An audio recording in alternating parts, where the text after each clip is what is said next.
Good morning! It is day 13 of our fast, and this morning I want to look at Luke chapter 10.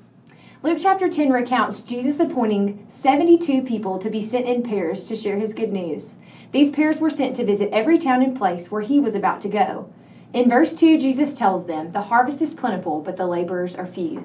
There was much ground to cover, and God chose to use people working together to accomplish the task.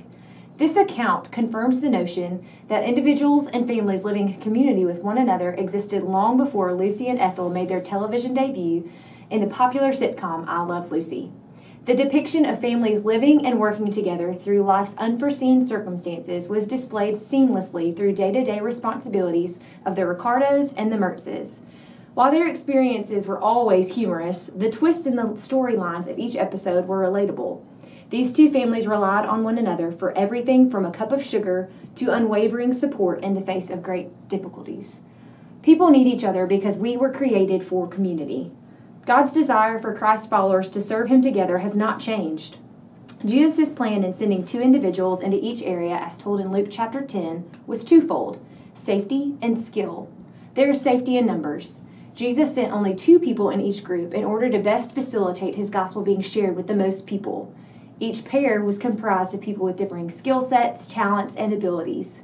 Christ's good news reaches far more areas of the world through the willingness of his people to serve together. Just like Lucy and Ethel and each pair Jesus sent out relied on one another, Christ followers need to have the same willingness to serve one another.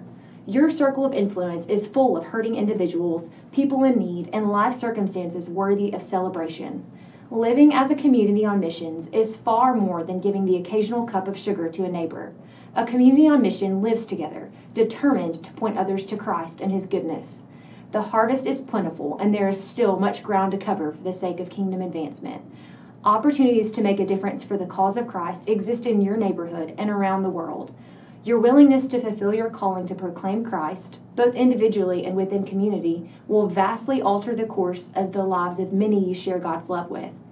Choose today to live on mission. Seek ways to minister the gospel in the lives of individuals you encounter today. Determine to partner with other Christ followers to live as a community on mission, because there is power in numbers.